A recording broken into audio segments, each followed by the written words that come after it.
اور اگر اہل کتاب ایمان لاتے اور پرہیزگاری کرتے تو ہم ان سے ان کے گناہ دور کر دیتے اور ان کو نعمت کے باغوں میں داخل کرتے.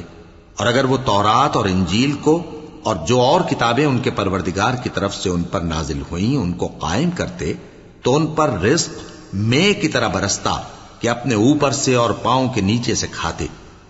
ان میں کچھ لوگ میانہ رو ہیں اور بہت سے ایسے ہیں جن کے اعمال برے ہیں. اے پیغمبر، جو ارشادات اللہ کی طرف سے تم پر نازل ہوئے ہیں سب لوگوں کو پہنچا دو، اور اگر ایسا نہ کیا تو تم اللہ کے پیغام پہنچانے میں قاصر رہے، اور اللہ تم کو لوگوں سے بچائے رکھے گا. بے شک اللہ منکروں کو ہدایت نہیں کرتا. کہو کہ اے اہل کتاب، جب تک تم تورات اور انجیل کو اور جو اور کتابیں تمہارے پروردگار کی طرف سے تم لوگوں پر نازل ہوئیں ان کو قائم نہ رکھو گے کسی بھی راہ پر نہیں ہو سکتے. اور یہ قرآن جو تمہارے پروردگار کی طرف سے تم پر نازل ہوا ہے اس سے ان میں سے اکثر کی سرکشی اور کفر اور بڑھے گا. تو تم قوم کفار پر افسوس نہ کرو. جو لوگ اللہ پر اور روز آخر پر ایمان لائیں اور عمل نیک کریں، خواہ وہ مسلمان ہو یا یہودی یا ستارہ پرست یا عیسائی، ان کو قیامت کے دن نہ کچھ خوف ہوگا اور نہ وہ غمناک ہوں گے. ہم نے بنی اسرائیل سے عہد بھی لیا اور ان کی طرف پیغمبر بھی بھیجے، لیکن جب کوئی پیغمبر ان کے پاس ایسی باتیں لے کر آتا جن کو ان کے دل نہیں چاہتے تھے تو وہ انبیاء کی ایک جماعت کو تو جھٹلا دیتے اور ایک جماعت کو قتل کر دیتے تھے، اور یہ خیال کرتے تھے کہ اس سے ان پر کوئی آفت نہیں آنے کی. سو وہ اندھے اور بہرے ہو گئے.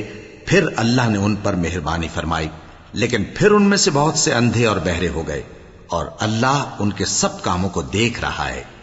وہ لوگ بے شبہ کافر ہیں جو کہتے ہیں کہ اللہ مسیح ابن مریم ہی تو ہے، حالانکہ مسیح یہود سے یہ کہا کرتے تھے کہ اے بنی اسرائیل، اللہ ہی کی عبادت کرو جو میرا بھی پروردگار ہے اور تمہارا بھی، اور جان رکھو کہ جو شخص اللہ کے ساتھ شرک کرے گا اللہ اس پر بہشت کو حرام کر دے گا اور اس کا ٹھکانہ دوزخ ہے، اور ظالموں کا کوئی مددگار نہیں ہوگا.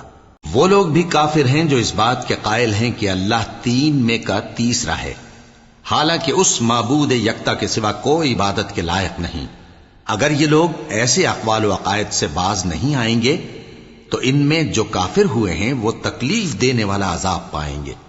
تو یہ کیوں اللہ کے آگے توبہ نہیں کرتے اور اس سے گناہوں کی معافی نہیں مانگتے؟ اور اللہ تو بخشنے والا ہے، مہربان ہے. مسیح ابن مریم تو ایک پیغمبر ہی تھے. ان سے پہلے بھی بہت سے رسول گزر چکے تھے، اور ان کی والدہ مریم اللہ کی ولی اور سچی فرما بردار تھیں. دونوں انسان تھے اور کھانا بھی کھاتے تھے. دیکھو ہم ان لوگوں کے لیے اپنی آیتیں کس طرح کھول کھول کر بیان کرتے ہیں. پھر یہ دیکھو کہ یہ کدھر الٹے جا رہے ہیں. کہو کہ تم اللہ کے سوا ایسی چیز کی کیوں پرستش کرتے ہو جس کو تمہارے نفع اور نقصان کا کچھ بھی اختیار نہیں، اور اللہ ہی سب کچھ سنتا ہے، جانتا ہے.